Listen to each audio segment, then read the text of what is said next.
So what do Oakland Raiders legend, now TV analyst Howie Long, as well as French physicist Pierre Curie, and Baltimore Colts legend quarterback Johnny Unitas all have in common with this caboose behind me? Well, they all have flat tops. And what's a flat top? Well, in the haircut world, that is a haircut that is very cropped and short on the side, flat on top, much like this caboose. Hi, this is Trevor from History on the Move, and man, this is a fun one for me. Visitors to the museum don't get to see C496 here behind me. And we're gonna get into all the fun little details, as well as talk about its little movie career. Yeah, this was in a movie. And it's a movie that's readily accessible, and I think you'll enjoy that, and we'll get more into that as we get into this video. So sit back, relax, grab your favorite cup of coffee or whatever drink of choice you want. Come along with me. This is gonna be a hoot and a holler.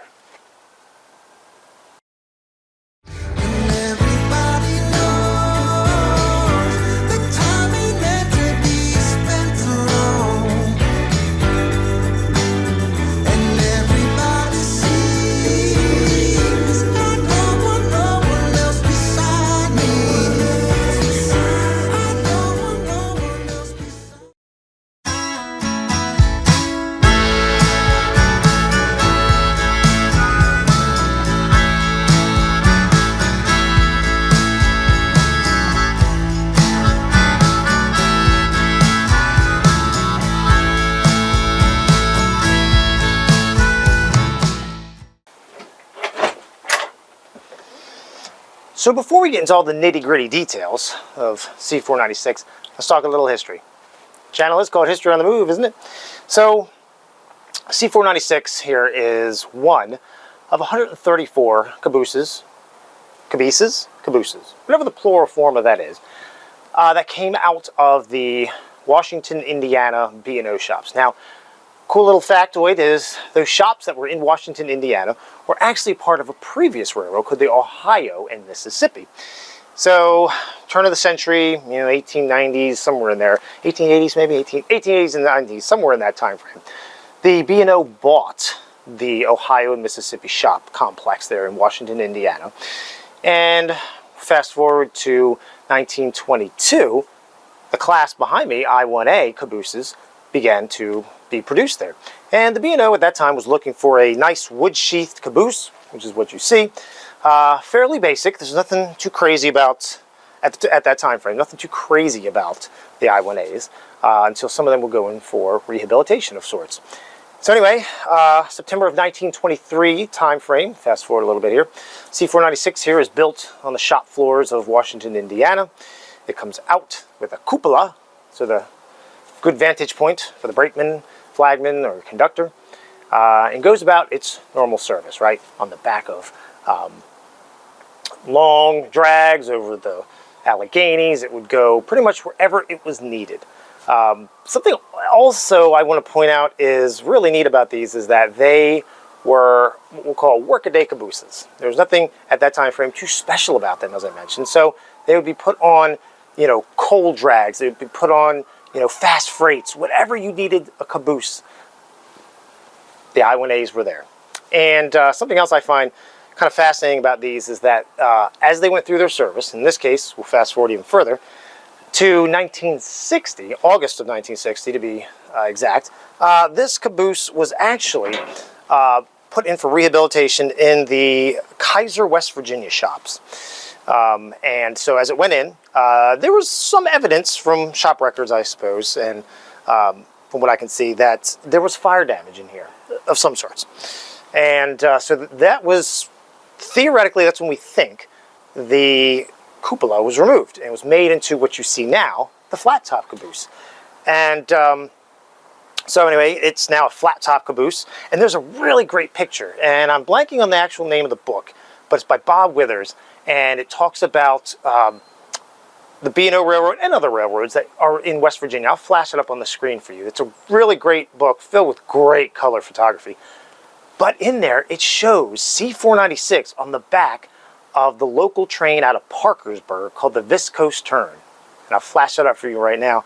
And it's really neat because you can see it basically as it was in revenue service before it was to go into the Chillicothe, Ohio shops in 1970 to be, reviewed and said, okay, we're in the 1970s now. Do we really need this old wood sheath caboose? Because at that time, steel cabooses were a thing, and progress had moved forward. So, fast forward a little bit, we're now into 1972, and C496 is just sitting there in Chillicothe. And so, guy by the name, well, actually, I'm getting ahead of myself here. So, it was sold from the B&O to a company called Fate Root Heath. And you may know them better as the Plymouth Locomotive Works. So it got sent to there, and it just sat in their yard, kind of a derelict, if you will. Kind of like myself, a bit of a derelict. And a guy by the name of Ed Kirkstatter, who was a huge B&O fan. He grew up in Ohio. Huge B&O fan. He worked for the B&O for a short little period of time. Saw this, and he was getting ready to leave his job at Western Electric, Ed Kirkstatter, and he wanted a caboose that he could use as an attraction point for a new hobby shop that he wanted. C496 was very attractive to him in multiple ways, and the fact that it still had most of its original parts, and it very much looked the part. And so in 1972, Kirkstatter would buy this thing, and it would sit, for a long time until 1998, when during that time period, I assume he worked on it as much as he could, and eventually he would sell it to the museum. It was a gift to the museum, and that's what you see behind us now. So why don't we go inside and let's have a fun little poke around.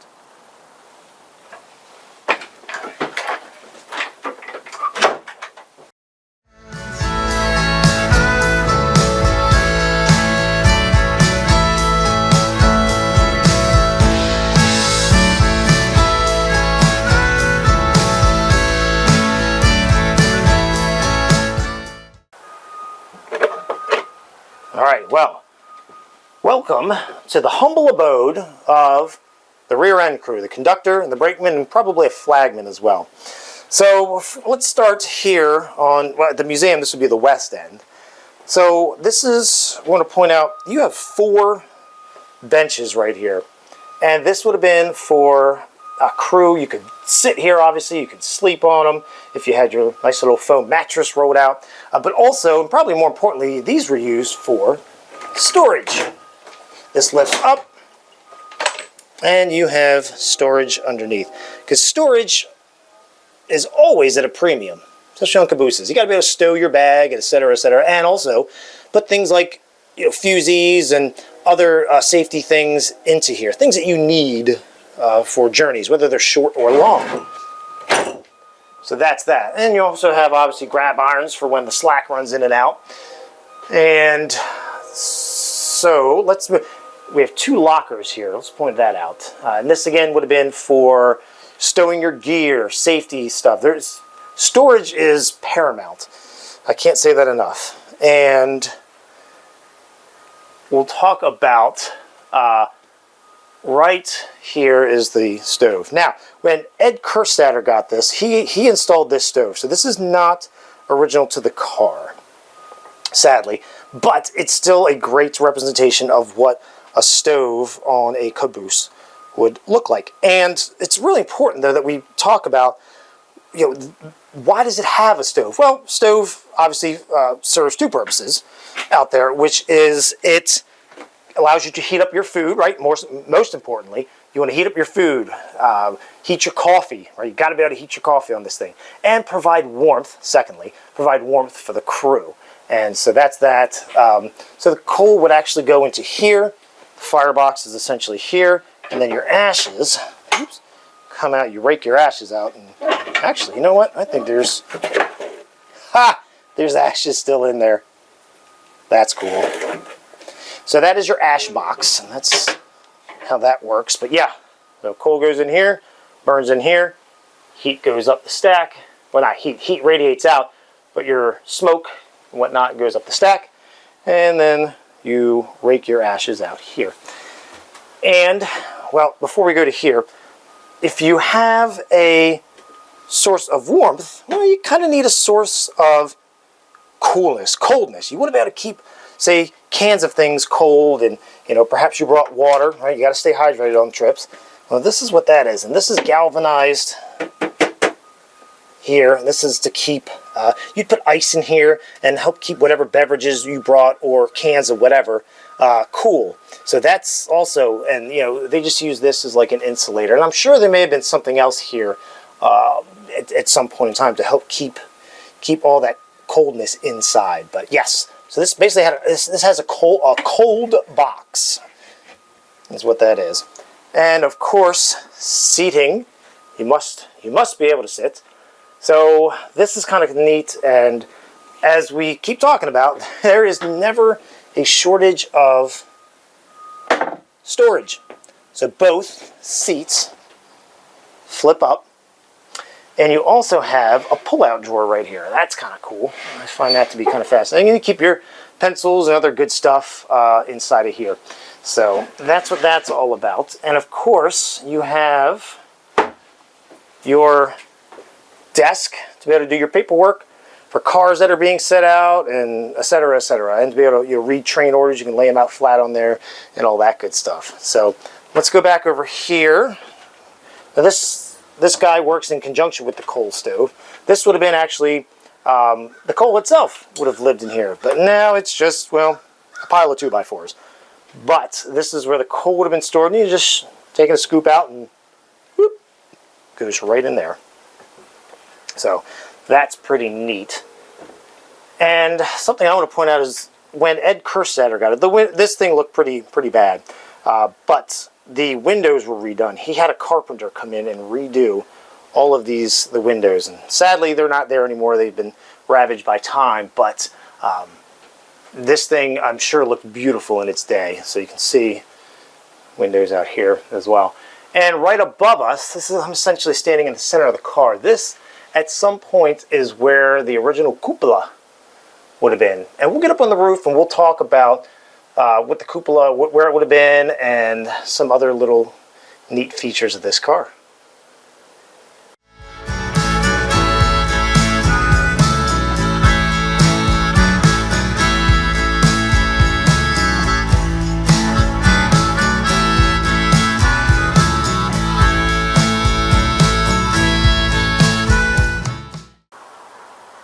Okay, so we are up on the rear platform here of C496. Let's talk about what we're looking at. Start off with the brakes. So here's the brake wheel, and this is how you would set the hand brakes here. And it's just a little pawl. Now the spring has long since worn out, but how this would work is, if the spring was working, this would lock in like so, and you cannot move the wheel. The brakes are set once you tighten the wheel down. Now, eventually, so what you would do is the spring, you would have to loosen the spring below, and that would move out of the way like so. And now you can release the brakes. Therefore, you have slack on the chain that runs below into the rest of the handbrake mechanism. Again, very time period, very decorative of that time. Something I think is kind of cool is, again, cabooses serve the main function of being the office of the conductor and the brakeman, but more importantly though, it provides for shoving moves. So if a train goes out and the conductor and brakeman need to, say, drop off a car, and here they would actually, if they need to shove, they need to back the train into a siding, or maybe shove down the main or wherever to dump off the caboose, and then they would pull back and then go into the siding to dump off whatever cars. Well, if you're shoving, you need to protect that shove, and you need a whistle. And this is where this guy comes into play here. Let me get you into the shot. So this is your little, I wouldn't even call it a single chime. This is probably just a single note whistle right here, and there's your valve to actuate it. So this is how you would let people know. You'd whistle for crossings, and if animals were on the track, or people, or vagrants, what have you.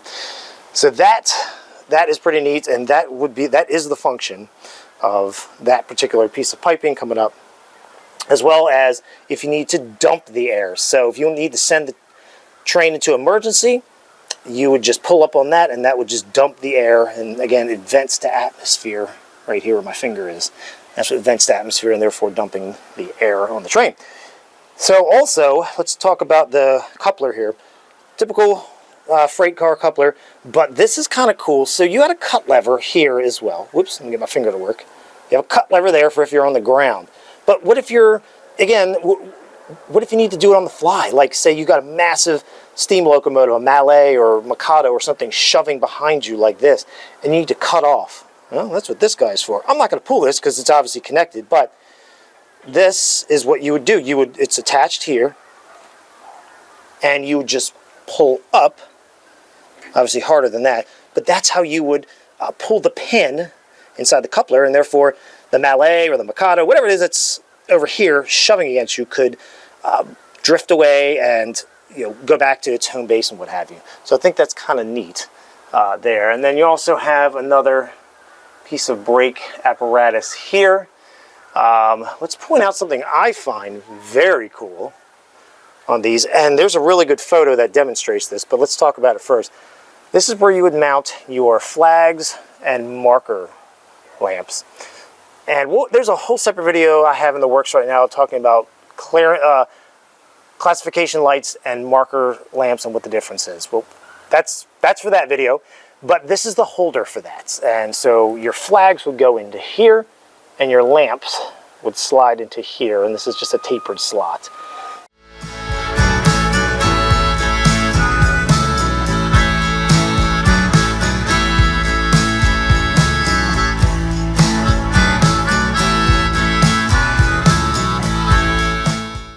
All right, so I've ascended the ladder here on C496, and let's talk about what we're looking at here, which is the smokestack for the coal stove. And you may ask, well, why is it designed like this? Well, pretty simply said, you don't want water or condensation, snow, etc., of any sort getting down into your stove. That's bad news bears. So it's shaped like this, so the smoke obviously comes out and dissipates like that, goes out into the atmosphere, and your water can just run down the side and then run right off. So again, this is galvanized as well, the roof itself.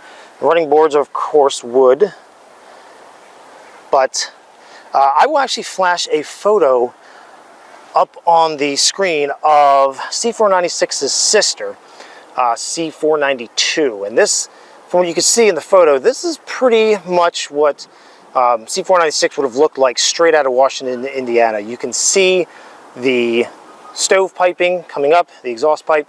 You can see the cupola as where it would have been, and pretty much that's about as we'll call it factory photo as you're going to find of the I-1As.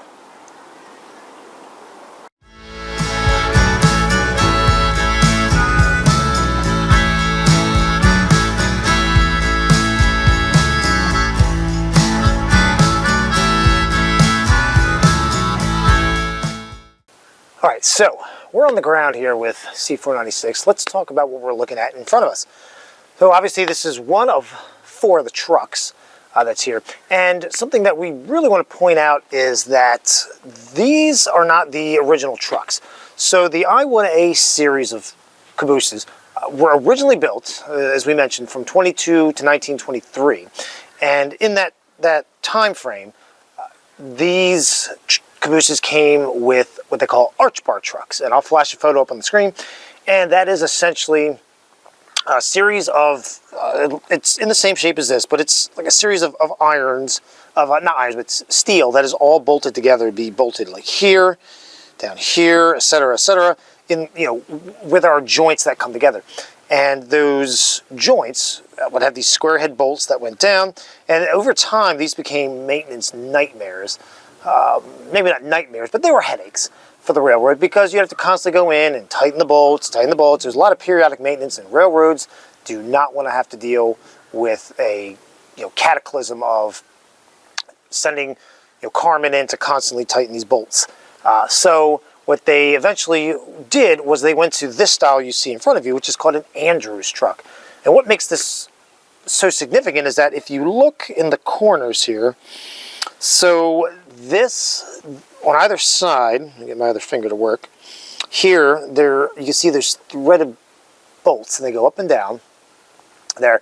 And we'll get you up close, tell you what, why don't we get you up close so we can show you. And these, what this allows you to do, or the benefit it was, you can see the journal box here, the seam. The journal box from the arch bar trucks was allowed to be swapped in. So you can see the original, we'll call it line, the casting line is up here. It comes down and then has this little bracket that comes off. And then you were able to roll the axle and journal box from the arch bar truck into this. And then over here you have another bolt that comes down. And yes, like this does have bolts, right, like the arch bar trucks, but obviously not nearly as many. You only had this guy here and this threaded one on the inside to hold the journal box in place. So these Andrews trucks were really the next, we'll call it, progressive line of trucks to get from the arch bar trucks into the next form, which would be everything that's cast as one piece. And obviously we have leaf springs here, we can see that. So this is a significant leap forward here. And again, to reiterate, the I-1As were not built with these.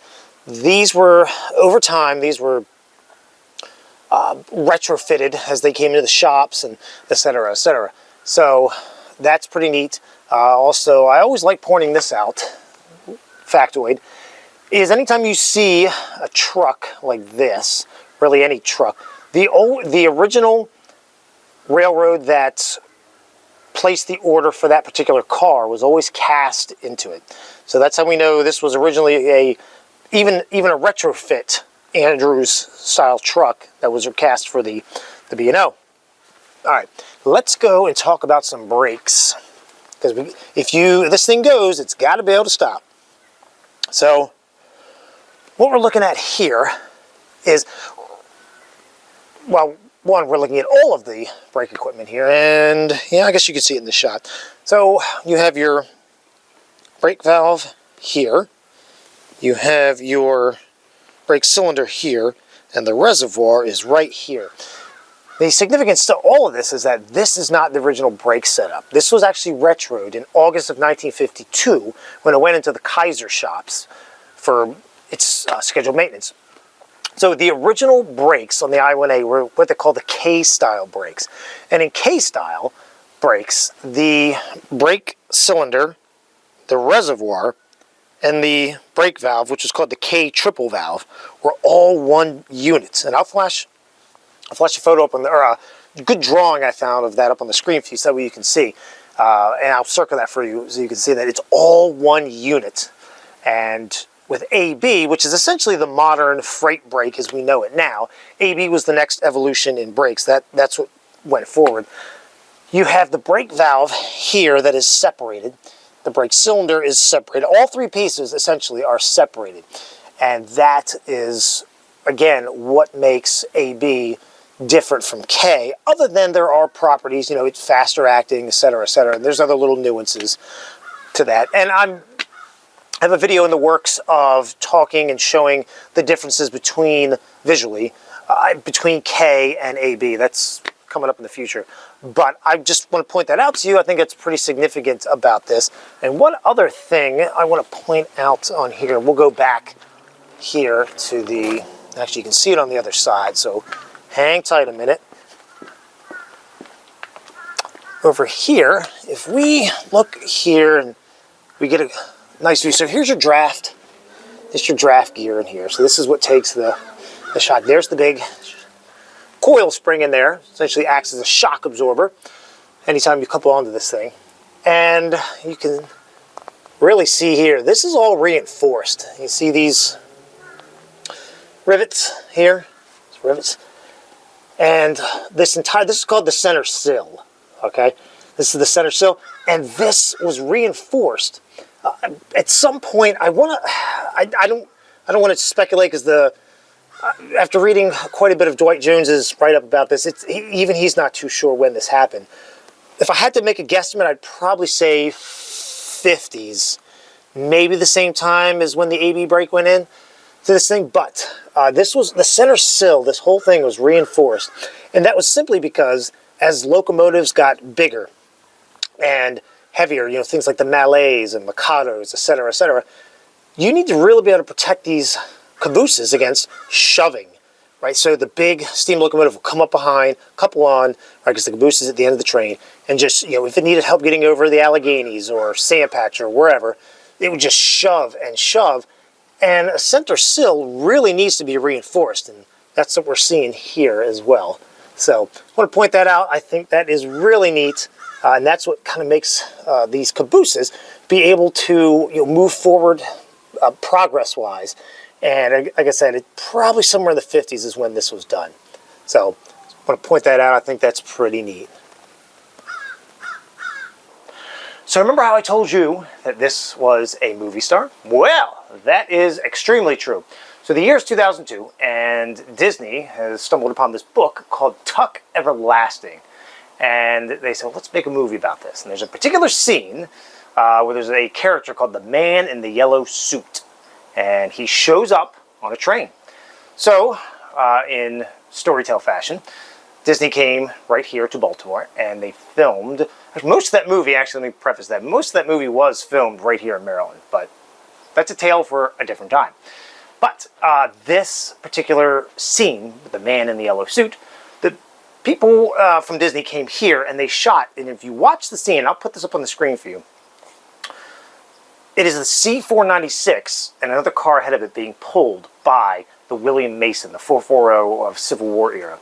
And they were going right past the North Car Shop and heading west. And it is a phenomenal shot. You can really see the beautiful lines of C-496 and the just beautiful details. We're very well shot. And you should really go and check that movie out. I think it's absolutely phenomenal. It's got a good storyline to it. The acting is great, and the messaging is even better. And it was shot right here in Maryland. And on top of that, C-496 and the William Mason were in it. And what's even better is, and I'll put a shameless plug in here for my buddy Chris France. He told me that he was actually the brakeman inside a C-496 while they were shooting that whole scene. That's pretty cool. That's pretty cool. So again, check out that movie, Tuck Everlasting, made in 2002 by Disney. So if you've been a fan of this channel for any length of time, or perhaps you're new here, one thing I will tell you, one thing I enjoy presenting to you and giving to you as my little gift, is the gift of knowledge, books. And I had a great history professor years ago that said, please, cite your sources. All right, well, here we go. So in this particular episode for C-496, we used a multitude of sources here. One that in particular that was super helpful is, let me preface this though by saying, Dwight Jones is, I would argue, and most people would too, is he is the preeminent caboose guy. He's the caboose historian. B&O, C&O, he's the guy. He's written some really great books, all the details you need. C-496 is actually in this guy here, all about the B&O Railroad Museum cabooses. I got some really great information out of this one.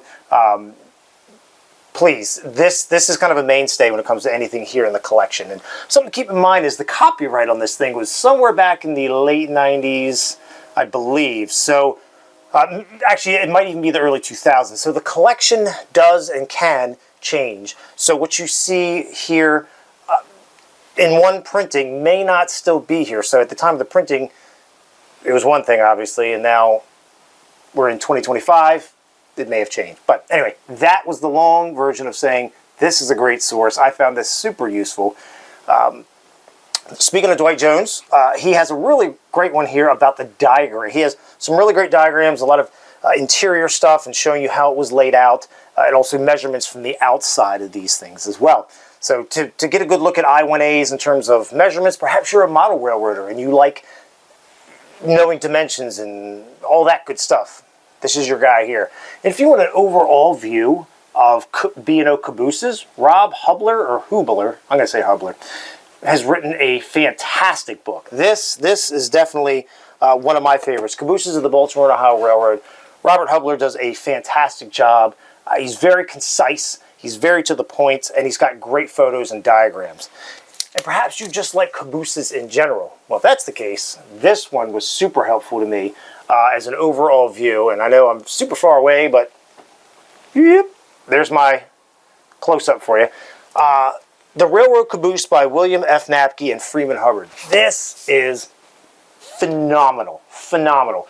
Golden West Books is who published this, and they have in the past they've published some really, really great stuff, and I found this to be super engaging, and Napke writes to where you really get to know the caboose and the people in it, and what it did, where it went, what was its purpose, and everything you want to know about the caboose in general. In a broad sense, this is your guy. So get out there and find these books. If this stuff interests you, by all means, please go out there and get this stuff. And I'm not here to promote any place of buying these or sourcing of them, but whatever you do, please buy your books. Don't steal them. Well, I sure hope you had just as much fun watching this video as I had making it about C496 here. I think this is a fascinating piece of equipment. I would call it a one-of-a-kind caboose. It's also a movie star. So this was a really neat treat for me because you don't get to see this all that often, as I made mention in the prologue to this. This one stays at the shop most of the time. It's battered, it's shuttered up, lots of battens and pieces of plywood. So I am stupidly excited to be able to take you inside and show you this thing. And I hope you check out those books I've recommended to you. I think they're really good reads. If you're a caboose junkie or even just a casual rail fan or a history lover, I think you'll really enjoy those. And definitely go check out the Disney movie Tuck Everlasting, where you can see C496 here, as well as the William Mason chugging next to the B&O's North Car Shop right here in Baltimore. So this is Trevor from History on the Move. Get out there, explore history, read history, absorb this stuff. This is really good stuff. And remember, the devil is always in the details here. So be a good student of history and really do your homework on this stuff. Take care. I'll see you on the next one.